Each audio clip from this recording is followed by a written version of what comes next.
Hello, everyone. It is Thursday, March 10th, Mario Day. Time for another edition of the Tom's Hardware Show.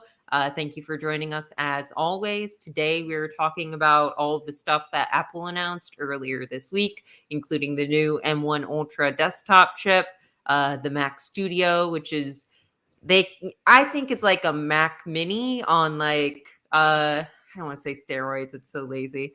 I want to call it a Mac Maxi, but I don't know if that's YouTube appropriate.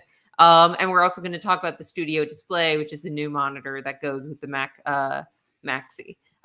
So without further ado, I'm going to find it and we're going to roll the thing.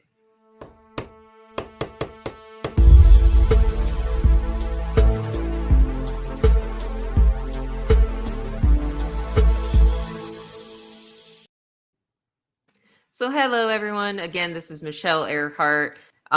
Joining me today is Senior Editor Andrew Freedman. How are you, Andrew? Doing all right. How are you? I'm great. And also joining me is staff writer Isaac Rouse. How are you, Isaac? Doing very well. I'm ready to talk about some Apple stuff. Awesome. So I know that we are a very PC focused site. We have so much PC coverage. I feel like that's probably where a ton of our readership leans as well. But it's always very important to cover Apple, especially because Apple has been setting the pace recently for a lot of new tech with stuff like its M1 chip. There's a huge in-house chip trend now, partially, I think, because of that. And they announced a new M1 chip in their stream this week, the M1 Ultra. This is a desktop chip that they're making some pretty hefty claims about. Andrew, what do you think about the M1 Ultra?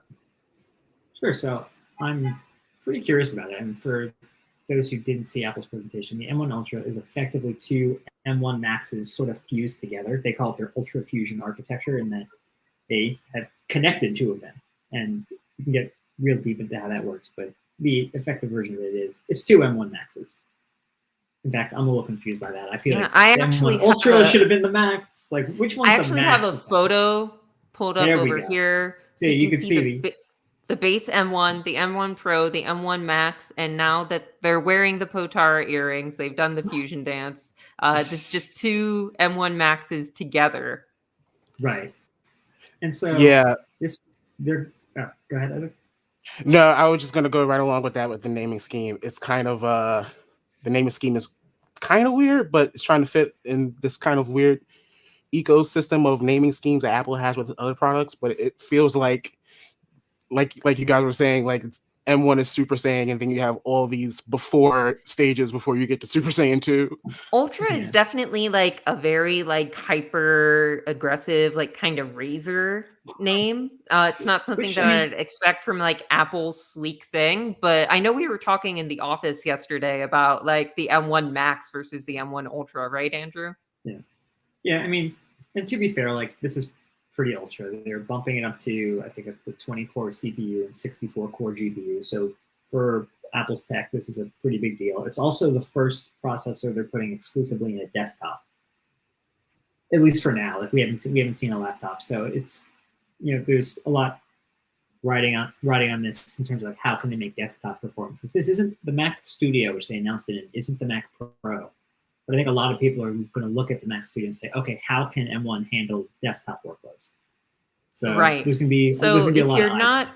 If you're not aware, alongside the M1 Ultra, they announced the Mac Studio yesterday, which is what I was referring to as the Mac Maxi or the Mac Mini on steroids. It's just like a very tall, kind of chonkier little desktop box that can have either an M1 Max or an M1 Ultra inside. And it's actually got a bit more I/O support than you would expect Mac Mini to have. It has USB Type A. Yes. Right? Thank you. So that's very exciting to see. This is very reminiscent of what they did with the MacBook Pro, and sort of like, okay, our Pro users want something, fine, we're going to give it to them. So you get the 4 Thunderbolt 4. Is it 4 Thunderbolt? I think they're all Thunderbolt 4 on the back. You get your Ethernet, 2 USB Type A ports for Are they all Thunderbolt 4? I guess that icon would make us think they're all Thunderbolt 4. I believe those are on the front. It becomes a question, which we'll get to in a minute. You get your HDMI and you get your headphone jack. Now, the front is a little interesting because the front is different depending on which model you get. You get the SD card slot either way. And again, they're bringing the SD card slot back here the same way they did on the Mac.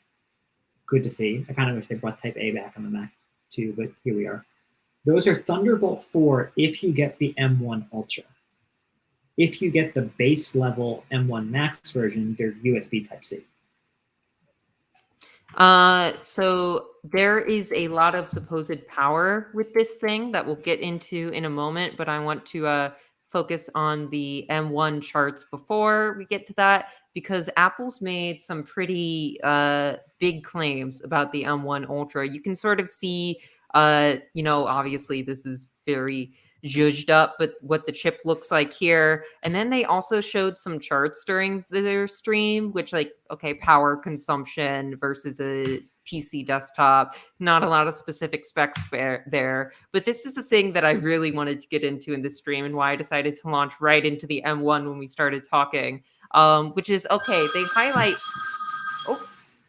New York apartments, baby. So they highlight power here, but they compare this to highest and discrete GPU, which they didn't name, but pretty much all the coverage I've seen of this thing calls that the RTX 3090. I believe they did name it in their notes at the bottom. Okay. And then they have the power consumption bar at the bottom of this chart here, but what they have is relative performance, and they actually have the M1 Ultra beating the RTX 3090 in this chart. Obviously, we're looking at their chart. We do not necessarily endorse this claim, but this is such a wild, interesting thing to say about an integrated GPU on a desktop chip that, the Mac Studio is larger than the Mac Mini, but it's still not that big of a device, right? And I have to wonder what task they are talking about here where the M1 Ultra performs higher. It can't be gaming. I don't know. They don't say in a lot of their workloads that they have the legalese at the bottom. It often says a representative workload or an industry standard test or something like that. It's unclear what task they use to get this number. I'd love to know because look, a lot of people aren't going to buy the M1 the Mac Studio with the M1 Ultra for gaming anyway. There's not a ton of games in the Mac, so I'm curious which workloads it is. Is it in Apple's own software where they can really tune for that, or is it in something like Photoshop? I don't know, but I'm not expecting anyone to boot up. I don't know, I'm just trying to think of games that work on Mac, like Civ 6 or Tomb Raider, and have it at 3090 level performance. That's just not no, I wouldn't expect for gaming either, but we still NVIDIA is still sold in productivity laptops, especially higher end studio ones. So this is pretty interesting to see. Because theoretically this means that the Mac would be the more powerful ecosystem than Windows for a little while if this turns out to be true. Very small increment, but every company kind of judges this up to its own way based on how they find the benchmarks. So I think we're gonna have to wait for third-party benchmarks to get a better, clear idea of this. Right. The CPU stuff was interesting too.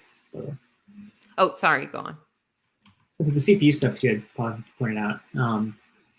They were talking about the sort of pairing it to the Core i5 12600K with DDR5 and saying that it could basically operate at the M1 Ultra perform at the same level as that chip while using about 65% less power. And the slide you have there is if you really push this thing to the limit, suggesting it could maybe run multi-core performance compared to the Core i9 12900K with 90% higher performance with less power, which seems kind of bonkers. I wonder how easy this is going to be to get versus like newer Intel chips aren't that difficult to get, but RTX cards still difficult to get. And this is promising, not necessarily for gaming, but for workloads, potentially comparable power. The Mac Studio starts at, I believe, somewhere in the 1300s, right, Andrew? No. You're thinking of the display, I believe. The display starts at $1599. I know that. And the Mac Studio starts at it starts at 2,000. Okay. Wow. I didn't think to look it up before the stream. Apologies, everyone. Yeah. But around $2,000, that's very expensive. But like an RTX 3080 right now, if you reasonably want to buy it, is around like $1,200. And this is promising to be closer to the RTX 3090 in performance. Well, yes and no. The $2,000 one is for the M1 Max. Okay. If you want the M1 Ultra, you're starting at 4,000. Okay. And that is with the 48 core GPU.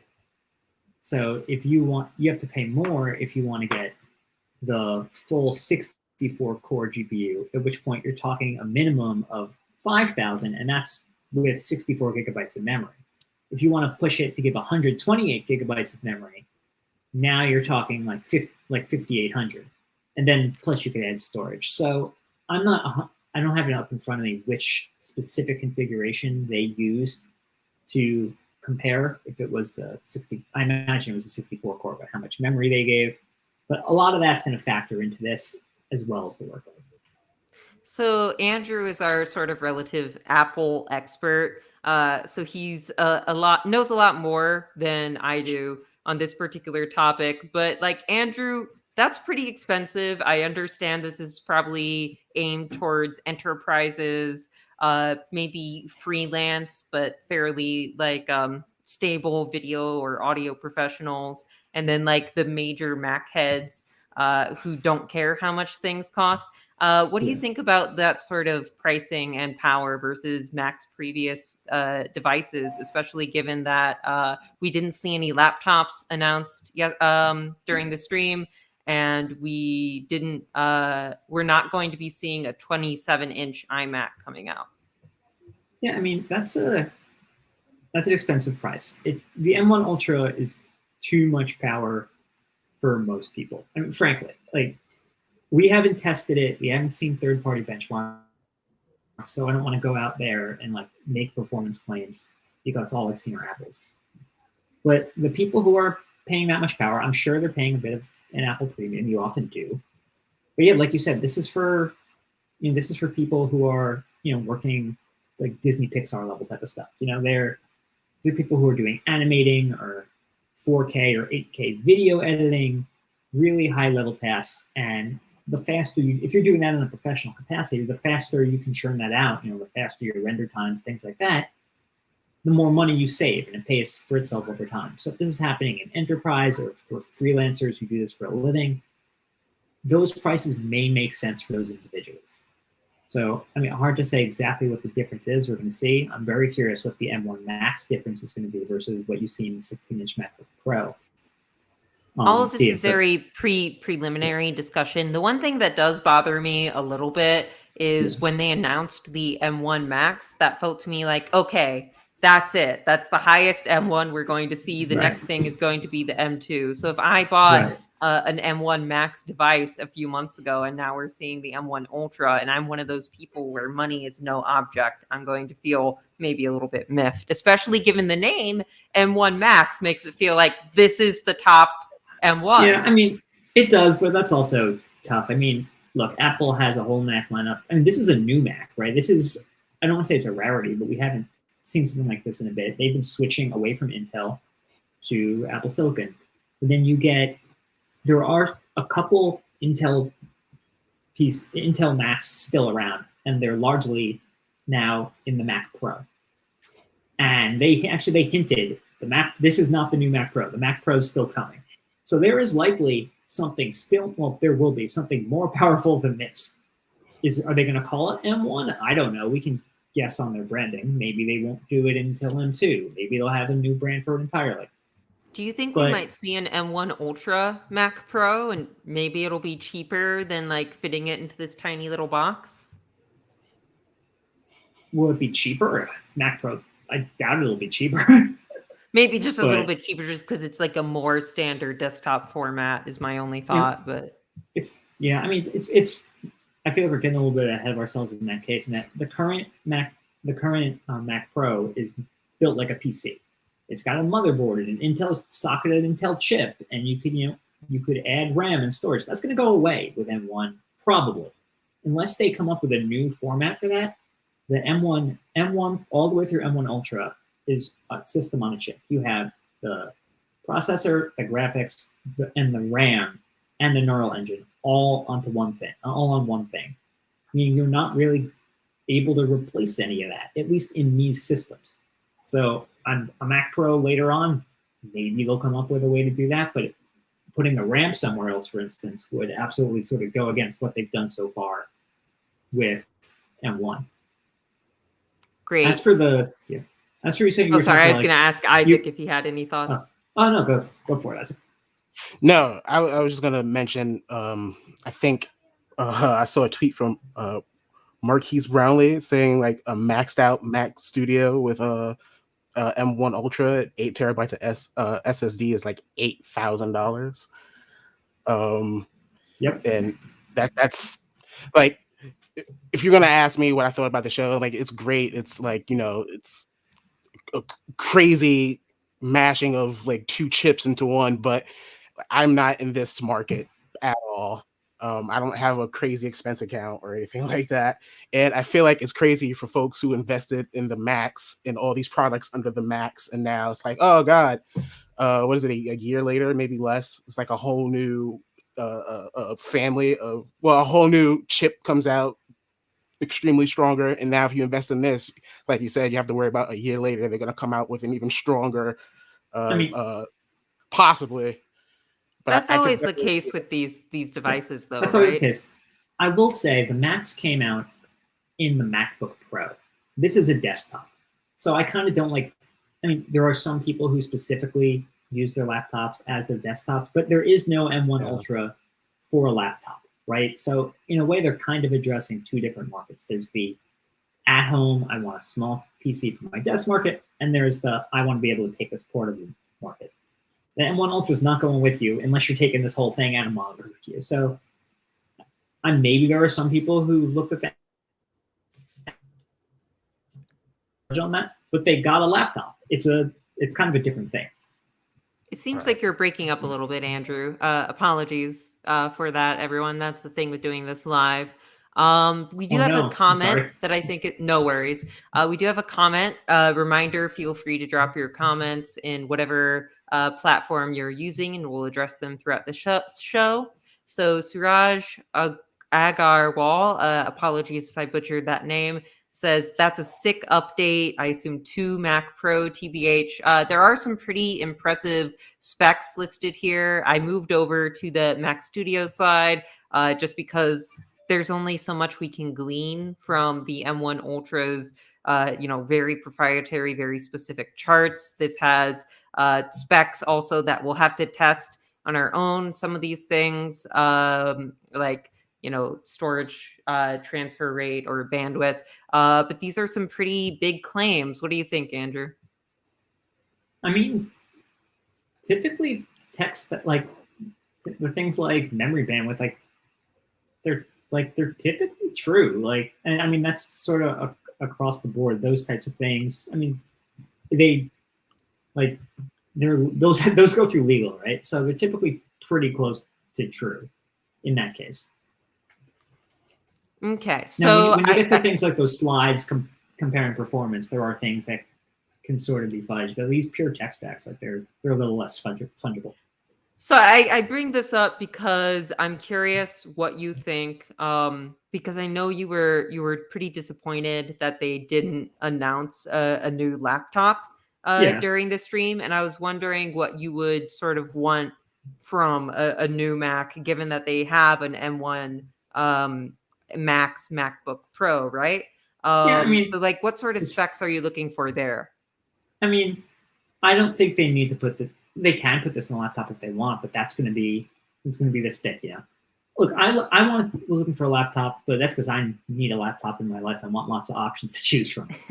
So I think the two laptops that people were looking forward to from the rumor mill were either an updated 13-inch MacBook Pro, which I guess to me is kind of a snooze because the 14-inch exists and is real pretty, or a new redesigned MacBook Air that may or may not have an M2 or similar chip in it. I think a lot of people would like. I've been sort of waiting for the MacBook Air. It's been a while since they introduced it. It didn't. There was all these rumors that it's going to get a refresh with similar design to the MacBook Pro and similar colors to the iMac.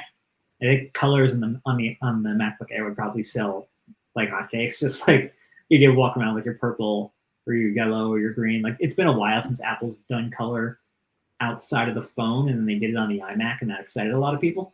So, well, Andrew, I know if you want color and if you want an Air device, you could always go for the new iPad Air, which has an M1 chip in it, right? And we don't cover a ton of tablets or phones on our site, but this is interesting to us, seeing an M1 coming to the iPad Air. Apple keeps trying to do this thing where it has like its prosumer tablets that it's marketing for you to do work on. Like we have someone working in SketchUp here. And I don't think it's ever quite taken off. I don't know. What do you think, Andrew or Isaac?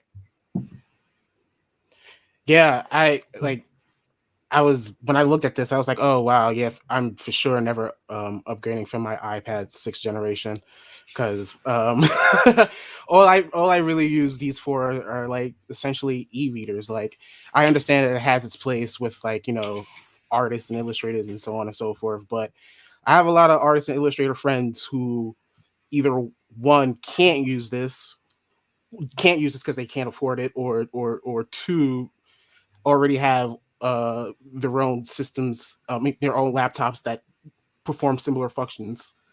You know, they do this. They advertise this as like, oh, you can use multiple apps at once. We also see someone playing Genshin Impact on it, which don't get me wrong, is a very good looking game, but like my iPhone can play without issue. It's not the most demanding game out there. But like, I feel like these prosumer tablets, in some cases, you get a very similar experience to using a laptop. But then you run into some sort of issue where, you know, the mobile version of an app doesn't have a feature you want, or you can't open, you know, an app on the side that you want to open, or you need some accessory that you don't have. It just always feels a little bit like you're playing with fire if you try to use this as your sole work machine. I can see it being a supplement just fine.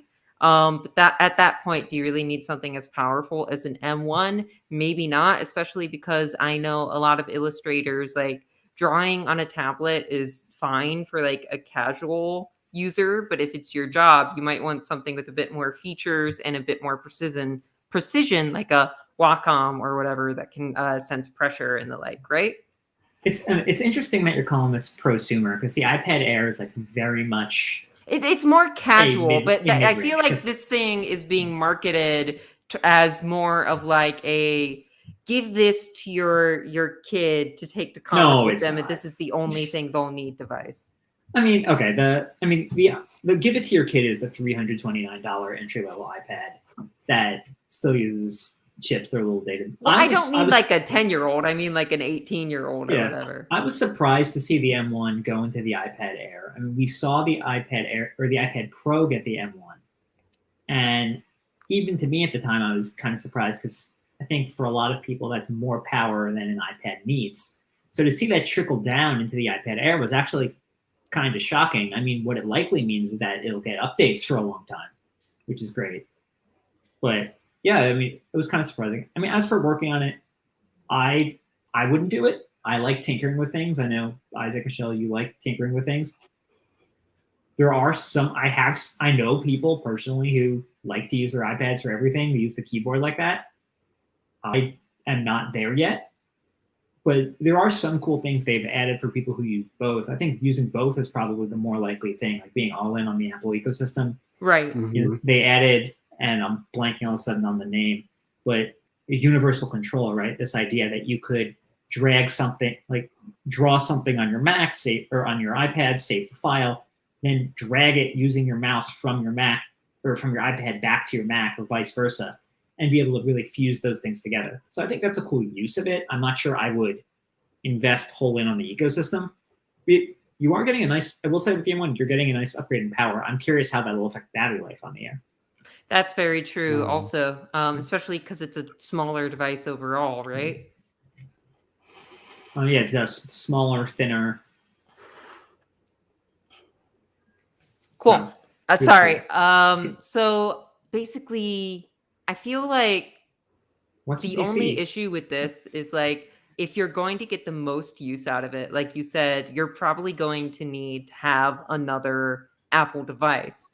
And I'm just like wondering what this does for you that other Apple device doesn't, especially if that other Apple device is a laptop as opposed to something like the Mac Studio, which is very expensive. I feel like maybe the best use case for something like this is you get the Mac Studio and then an iPad on the side for when you need to get up and leave the Mac Studio. And at that point, you're spending like what, a minimum of $3,500 or $2,500. I hesitate to say you need a Mac to like get the most out of the iPad, specifically this iPad. Like the story I saw them tell. I agree with Isaac. When I use a tablet, I tend to use it as like a social media / reading device. Same. But they're definitely sort of showing the Air as like the play games / general creator device. They showed like someone making TikToks and using it for chatting and things like that.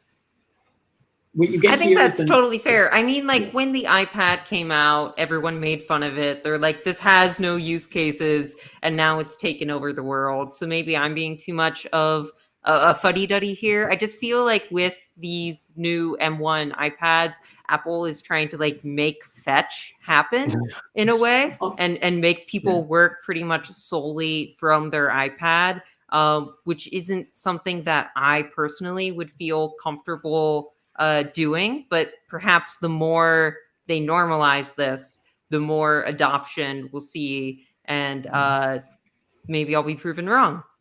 Or you can get an M1 MacBook Air and do everything that way with the same chip. It's a little more expensive, but it's an option. Right. I feel like that's the type of thing that I would be more comfortable with, but I don't typically work on a tablet. I use it as a recreation device. It is interesting to me though that it's yet another M1 device. And we've been speculating about the M2 for so long, right? So like this is yet, going back to the M1 Ultra, this is yet another M1 chip. This is very powerful. Obviously, it's limited in like which bodies it can fit into. We were talking about, we wrote an article the other day where we said that the new Mac Studio with the M1 Ultra is 2 pounds heavier than the one with the M1 Max because of its cooling. Yes. So obviously it's there's still room for the M2 to grow and do things that the M1 Ultra does not do. But at this point, what would we even expect from an M2 that's something in the M1 line, whether it be the Pro or the Max or something else doesn't cover? I don't think it's going to be like that where the M2 is going to succeed the M1 Ultra. It's very much that my guess is going to be the M2 will succeed the M1, and then eventually there will be an M2 Pro and M2 Max and M2 Ultra. Like thinking when Intel does like 11th to 12th gen, like the i3 in the 12th gen didn't replace the i7 in the 11th gen. Right. I think you're right. But the thing is that makes the move to M2 a lot less exciting than it seemed a few months ago when we didn't have so many M1 SKUs, right? We're looking at potential incremental upgrades. But I think that's sort of what everyone was expecting, that eventually there would be an M2. Like that was the rumor, right? An M2 MacBook Pro or M2 MacBook Air that would be in like the budget spot beneath the M1 Pro and M1 Max MacBook Pros. And that didn't happen. In fact, an interesting thing that happened 2 days ago, analyst Ming-Chi Kuo of TF Securities, he has a great track record on Apple. He has a ton of supply chain sources. And he tweeted predictions for a new MacBook Air in 2022.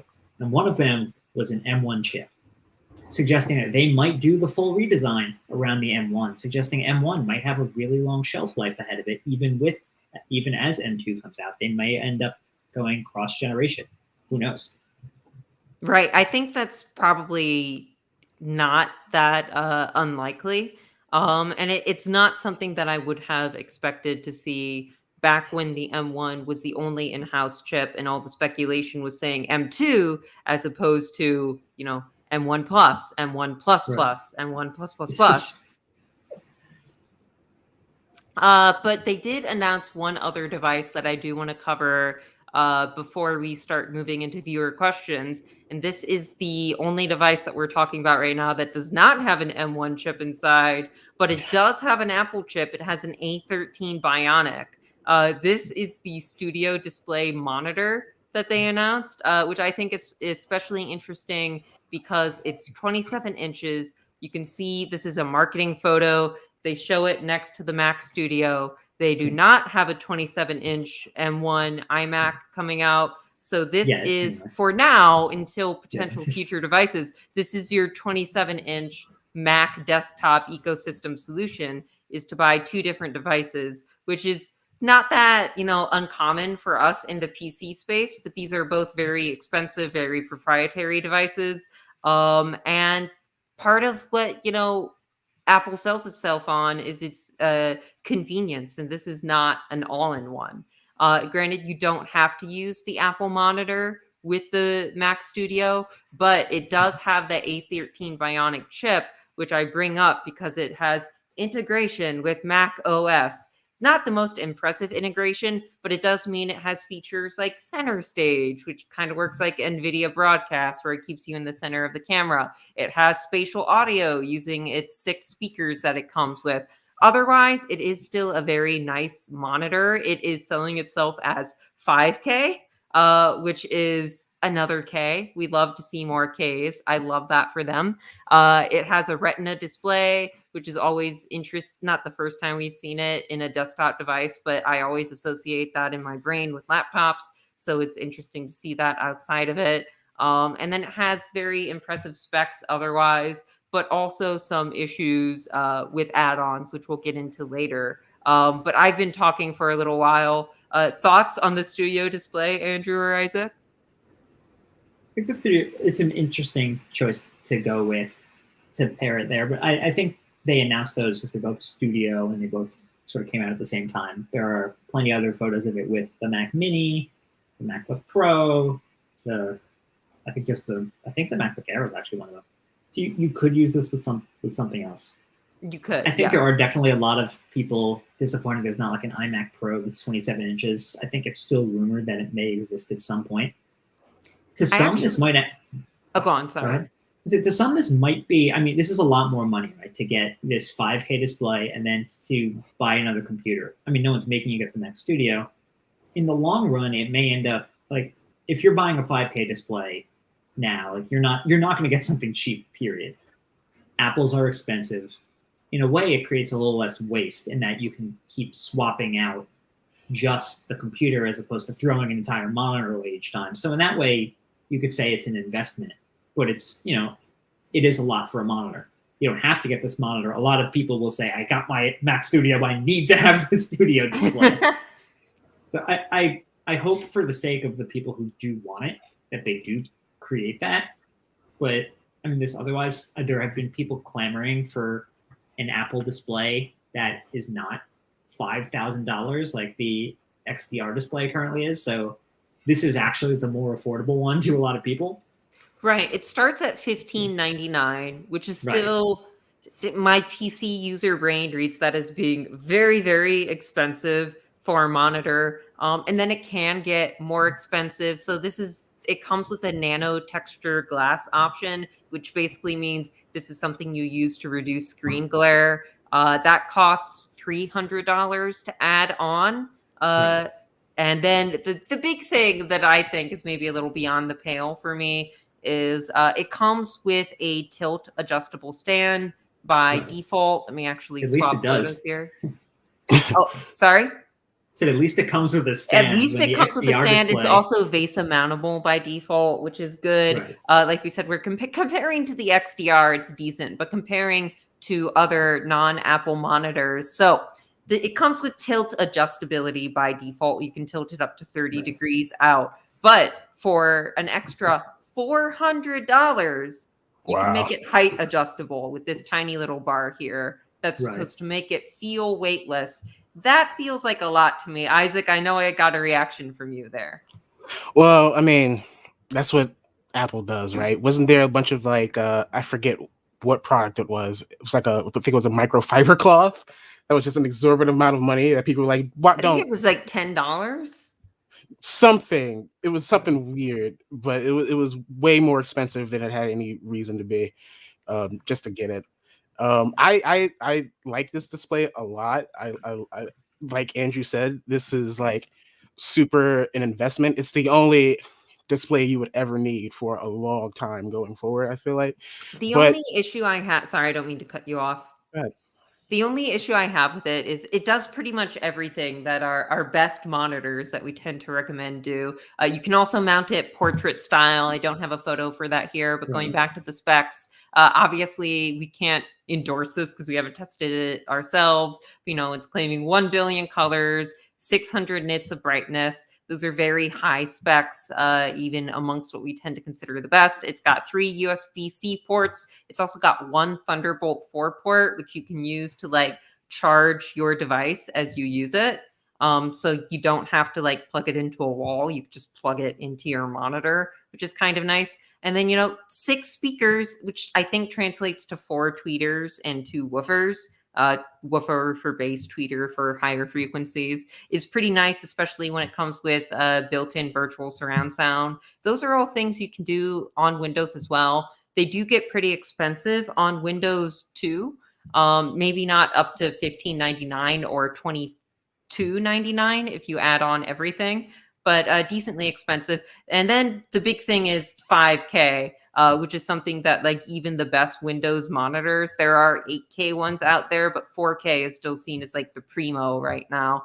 I mean, this isn't a consumer monitor, right? This is like a reference monitor for people who are doing pro stuff. But actually, while you're on the stand real quickly, I wanted to point out something that I think not a lot of people have seen, but I read about it the other day and I verified it. It is true. Whichever stand you pick, you're stuck with. Oh. Because it ends up, if you look in like their notes, I'm reading this right now verbatim from Apple's website. Note, each stand or mount adapter is built in. They are not interchangeable, so it's important to consider your workspace needs at the time of purchase. So if you leave with the tilt adjustable stand and then later you want a VESA mount, that's not possible. They have built the stand into the computer, which to me seems kind of nuts. And to me, it suggests that the best thing to get is the VESA mount because you can always change that. It might not look as pretty. I don't like using a VESA mount for anything but my TVs, Andrew. But the fact that they haven't, like, you can't choose later. Which I live in a New York apartment, Andrew. I'm not going to drill holes into my wall every time I move. Well, you might not drill holes into a wall, but you could buy other stands. In case you want, like, for instance, Does it have compatibility with other stands? I mean, yeah, if you buy the VESA mount, plenty of stands use VESA. That would be my reasoning for getting it, because otherwise you can never change and you don't know what your workspace is going to look like. And if this is an investment, which I believe it to be, it's something you might not know what your workspace is going to look like in 3-5 years. So that's a little hard to know. The other thing about it is we wrote about this morning is that Apple confirmed to Mac Rumors that there are some you can use this with Windows. It works. It's a monitor. Some things won't work as exactly as, for instance, the webcam in there will work, but you won't get center stage. Mm-hmm. And so there are sense, right? Right. So there are some smaller features that won't work with Windows, but as long as you have a computer with a graphics card that can power this and has support for all of the different color gamuts, then you could still use this with a Windows PC if you wanted. The reason I brought up all those specs we were talking about earlier is this is a very nice monitor, regardless of the price. It's an investment. It can do pretty much everything you want, except that refresh rate, we're still not 100% sure what it is. I think we're pretty sure at this point it's 60 hertz. Okay. We were looking at it when this came out and we found that, but under the electrical section, so we don't think that's what it was talking about. But if this is a 60 hertz refresh rate monitor, granted, this isn't something you're going to be using for gaming. This isn't something that's marketed at gamers, but we even see phones that aren't marketed at gamers coming out with 90 hertz, 120 hertz screens just for a nicer UI experience. And that's the one thing I could see this potentially being left in the dust on if you intend to buy it and then keep it for 5 to 10 years. Andrew, you're giving me a scrunched up face. The only reason I'm giving you the scrunched up face is because it's running at 5K, and I just don't know what you're expecting to run at 5K at more than 60 hertz. Well, you could potentially lower the resolution, right? Right. I suppose it's possible. I imagine most people who use something like this tend to leave it at that high res. I mean, I suppose it's possible. You might be able to, and I'm sure there are, creators who are making video that for devices that go above 60 hertz who do appreciate that functionality. I guess that's a trade-off of resolution versus refresh rate. But that's almost always the case. It's a very minor issue, but so long as we're talking about everything this monitor does, it does do everything. Asterisk on that one point. Yeah, I mean, to a degree. It's not necessarily unique in that, just something to keep in mind with it being sort of an investment focused device.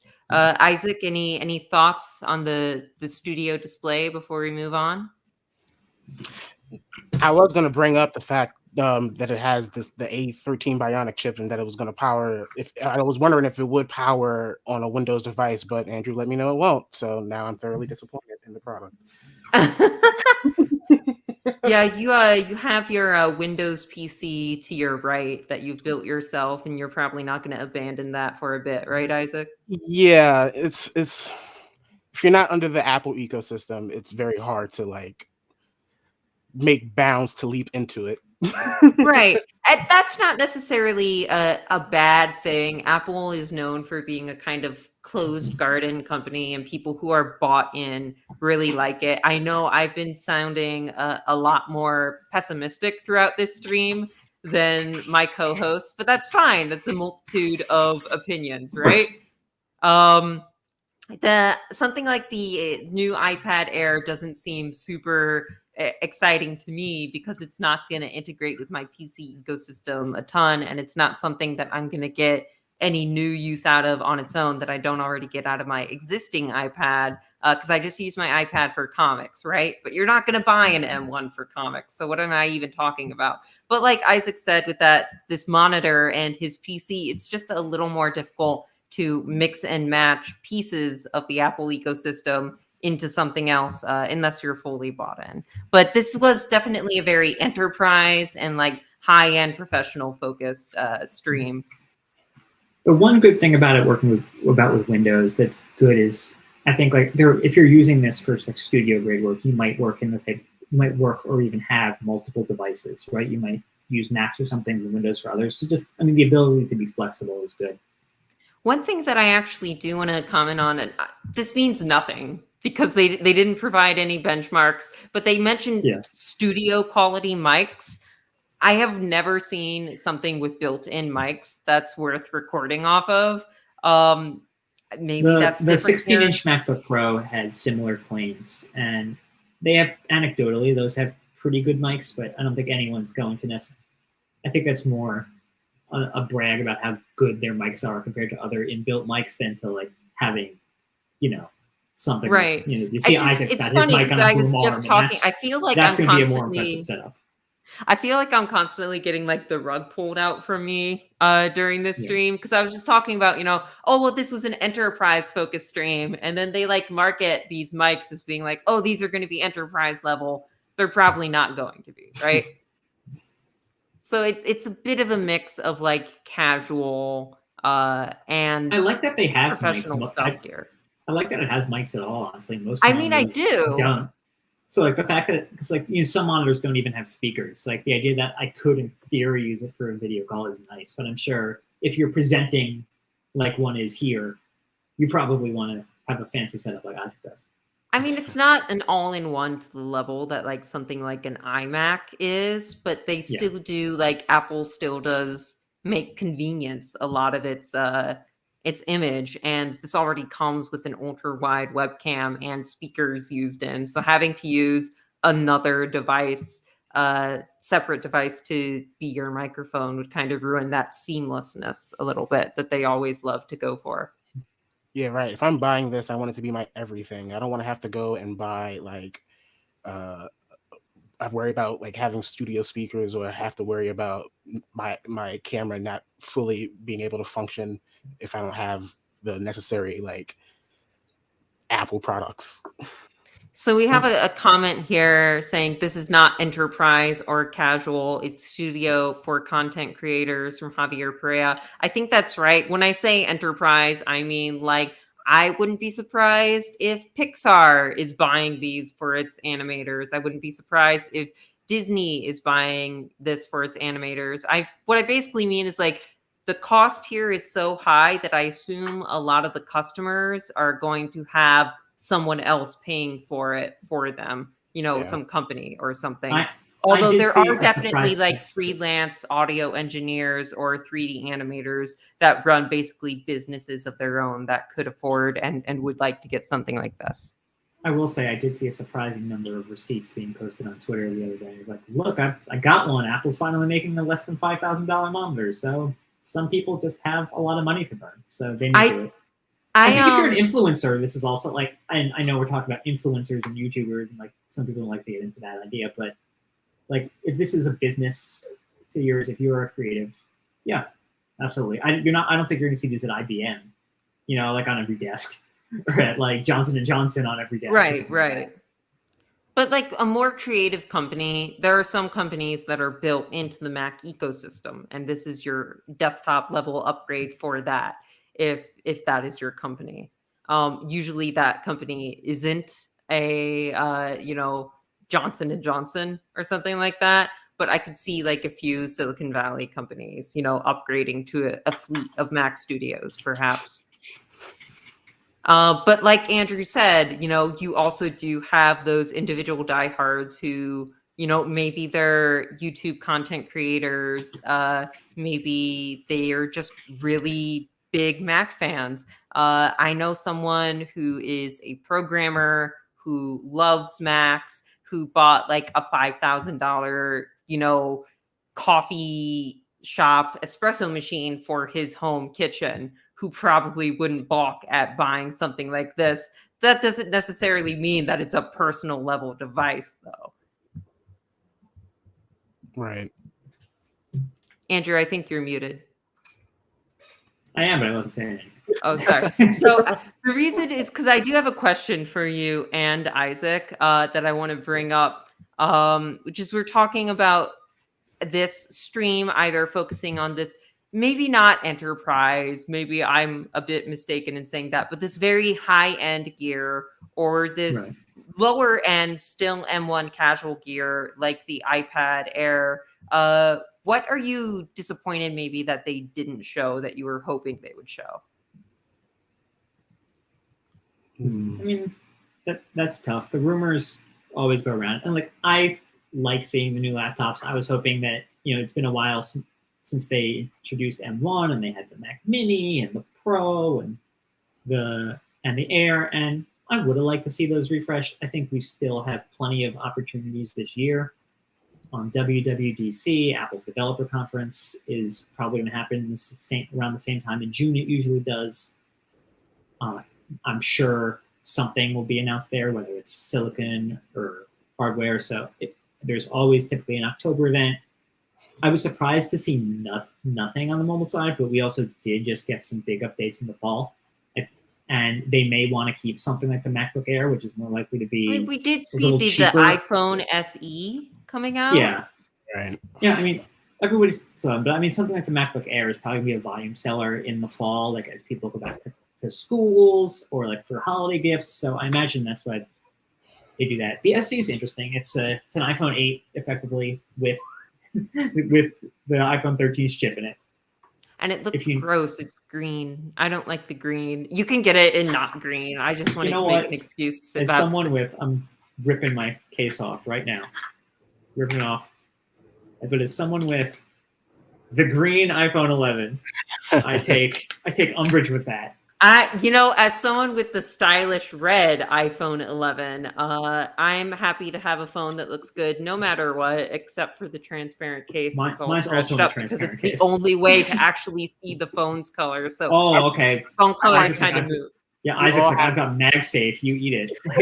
I find it all hilarious. We're under the iPhone like banner and So I nothing else. used to have a Pixel 1, and I'm dating someone with an iPhone, and he kept pestering me, like, just get an iPhone, just get an iPhone. And every other day I was saying, oh, I wish I could do this on my phone. I wish I could do that on my phone. He's like, you could do that on an iPhone. So when it was time to upgrade, I was like, fine, I'll get an iPhone. And you know what? It lasts longer and is way more powerful, and it has some apps that I couldn't easily find on Android. So the apps are effectively my sole reason, and it's gotten a lot better. But whenever, every once in a while, you see something and an app comes out for iPhone first, and later it comes out for Android, and it's like, on the one hand, I know development's hard, but I think that's lazy development. But yeah, There's no, an I app agree. that tagline it rings true to this day. So we have been mostly talking amongst ourselves for a while, just because there's a lot of devices to get through, and we had some difference of opinion here. So that made for a bit of an interesting back and forth. But I did say that we would address viewer questions, and we've mostly been letting them sit on the side for a little bit. So before we leave, I do want to address some viewer questions. So Mark Emery says, a desktop with that many cores, I think talking about the Mac Studio that can go up to 64 cores, I see this as a data center VM host, not something someone will have on a desk, which is very interesting because we were just maybe walking back, or I was walking back the enterprise claims I was saying earlier. And now we have someone saying like, oh, that's the only use case I can see for something like this.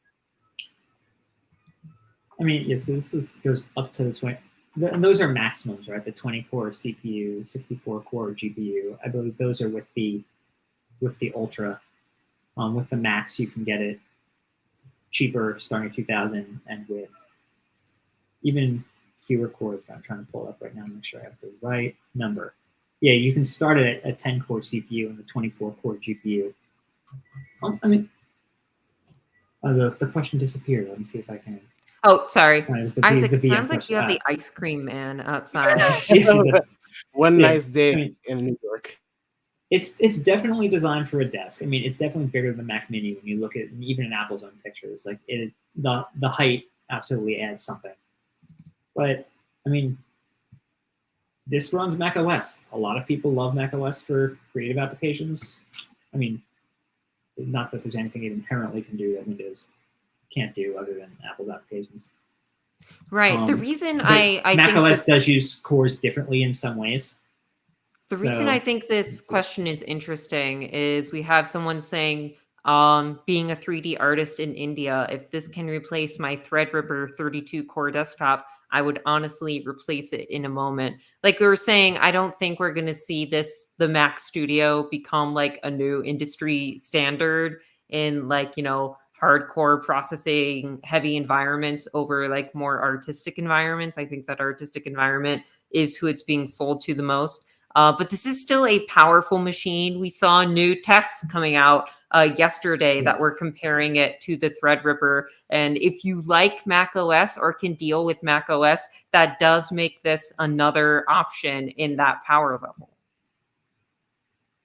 Yes, yeah. I mean, I think it was one of the third gen Threadrippers that they were comparing it to.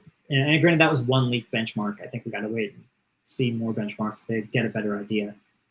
The single core performance, and with the exception that there's more of them, is probably going to be very similar to M1. I mean, there'll be more of them, but remember, these are the same cores scaling all the way down to M1. So I imagine it's going to be the multi-core performance, especially on like the 20-core chip, where they have a lot more of them. We're going to see the gains as opposed to single core, where single core is going to be the same core. So if we move on to another question. This one says, this kind of display is very hard, talking about the studio display. This kind of display is very hard to find in the generic market when you consider the color output and quality. For media work, you really end up spending upward of $3K to $4K USD. So this is a good option. I don't do a lot of media work. I've always been like very impressed by the idea of like buying a monitor, specifically looking for it to be like color neutral. So I don't have a good basis of comparison for that there. Yeah, I just pulled a couple up just for giggles. And for instance, I just pulled up a random Dell 8K that goes for like 3,700, which is less than the XDR display. But like but it's to say that like the really high end displays can easily be in the thousands. So for some people, this is actually the budget option. Exactly. But it's sort of like you have to be in that space, right? So if you're like us and we're using gaming and productivity displays, this idea that you'd spend so much is kind of crazy. But once you get into a place where this is the tool that makes you your money, then like they go up. There's like Sony reference monitors that are like $30,000. Like one just came up on Google, and those things exist. These broadcast reference monitors. So $30,000. Well, at that point, I guess having to spend $400 for height adjustability seems a little not like an issue to me. That's the big thing I don't like about this monitor. I know I sound like I'm really harping on it, but it's just a tiny little piece of metal and plastic, and it costs $400. Whatever. They had to build it into the case. What is it? Looking at the current prices for GPUs doesn't look like a bad deal. I'm not sure what this was referring to. So. I think they're referring to the claims against the 3090. Yeah, I was about to bring that up as well. I think again, that's absolutely going to be the type of thing where you're going to have to see the tests, and that also depends on what you're using the GPU for. Like the idea that this integrated GPU is going to match the RTX 3090 in gaming is laughable to me. I mean, if someone wants to prove me wrong, I would love to see it. It would make me laugh really, really hard. Would it even be able to ray trace? Is the thing? Whatever. I don't know. I mean, I'm not sure if it has just in the infrastructure. Isaac is giving me a no. Anything ray trace, but. Probably not. I think you need. I could see a studio. I could see an artistic use for being able to ray trace, but absolutely. But I think we're gonna have to see this in really creative benchmarks. I want to see somebody run, Adobe platform on it and see when they're or like render video or transcode video. We're saying at a time. Oh, this might be very powerful for certain productivity, but it's not for gaming. I agree. At the same time, there is a space that is a nice intersection between productivity and gaming, and that is game development. And I know a surprising number of game developers who actually prefer the Mac ecosystem, just because you have to keep track of so many files when you're doing game development. And some people just prefer Mac's like convenience and ease of use and the way the Finder works for that. But then, you also need your PC to be powerful, or your computer to be powerful enough to at least test it. And obviously, I'm talking about a very niche market here. But I'm curious to see how much this will be adopted among those people, especially because, content creators, like Javier was talking about, indie game developers would be another, I think, individual as opposed to company that might be something that would want to buy the Mac Studio. So then we have another comment here, which just says, I think the design of the new iPhone SE is a bit disappointing, which I think is fun to end on. I don't know. What do you think, Andrew? You said basically an iPhone 8. I mean, I was looking at the specs the other day. It is effectively the iPhone 8. It is the same. It is the exact same dimensions. The weight isn't exactly the same, but that's partially due to things like different sizes in different battery sizes and other components that add that weight. The display is the exact same resolution. The cameras are the same, with the exception that the new SE has some of the software features that the 8 doesn't have, and of course, you get things like Touch ID. Yeah. Wait, you get Touch ID on the SE? I only have Face ID. Right, there's no Face ID on the SE. It's just like the 8. You get Touch ID and no Face I'm ID, actually jealous of that because, like, it's such a shame. Apple put so much effort into, like, making Face ID, and then a couple months later, it's like, everyone, please wear masks for the next few months. Yeah. iOS 15.4 should help with that, and that they're going to have the mask mode if you want it. I think the people I know the most amount of who either have the SEs or still have, like my parents still have 8s, for instance, and they like Touch ID. It's simple. They know how it works. They don't have to worry about scanning their face, things like that.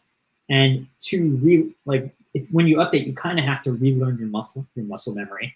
So I think for a lot of people who like just don't care about the spec, otherwise they just want a phone and they want that phone to be an iPhone and don't care about anything else, that's not so bad. I think the new designs are a little more exciting, but okay, so we have one more viewer comment that I want to bring about just because we're reaching time, which is everything is going to be sold out anyway. We did see the Apple devices go on sale. The Mac Studio and the Studio Display both went up for sale yesterday. Yeah, they will start shipping out on the 18th. I checked this morning, but I haven't checked since then. I believe you can still buy them. I don't know what the Apple magic here is, but Apple is not something I would expect to sell out in the same way that NVIDIA, AMD, or Intel do.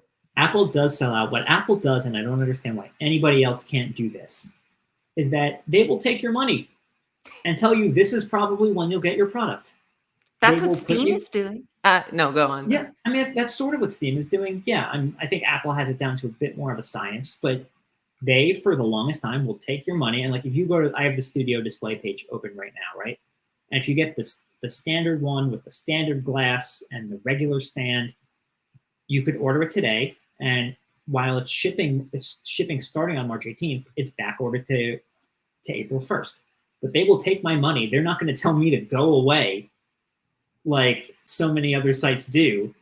Like when you try to buy it in like an NVIDIA card, they say, yeah, add it to bag and we'll ship it to you then. And I don't understand why buying every single thing on the internet isn't that easy. That's what makes sense to me. I'm not an online shopping expert, so I can't say whatever on the back end prevents that from happening for something like Amazon or Best Buy or whatever. But yes, that is something that I would appreciate as well. April 1st is not that much further behind March 18th. So, unless they're just trying to make a fool out of you, Andrew. I mean, the other thing is Apple and TSMC are kind of like this right now. So if you're talking about like the Mac Studios, where I'm seeing those ones are pushed back a little further. The M1 Ultra currently is pushed back to April 22nd, and the M1 Max version also to April 1st. But the thing is, if you put in that order now, it means you don't have to wait and come back a month later and try to get it in like the minute after it goes live. Or you can just live your life like a normal person, knowing that as soon as they're able to process your money, they will. Also, TSMC and Apple, like they are buddies. TSMC gets a predictable customer that orders a crap ton of chips and wants their most expensive advanced nodes. And TSMC is happy to have a customer like that. So Apple's high up on their priority list. That's also the reason. Usually Apple magic can be explained by like money and business connections, I guess. But on that note, we are over time. So thank you for joining me, Andrew and Isaac. I appreciate you being a counterbalance to my Apple skepticism, Andrew. I appreciate you being a voice of reason on the things like the Studio Display being an investment, Isaac. Thanks so much for everyone's comments throughout the stream. It was a blast to hang out with you all, and we will see you next Thursday at 3 p.m. for the next episode of the Tom's Hardware Show. Bye, everyone.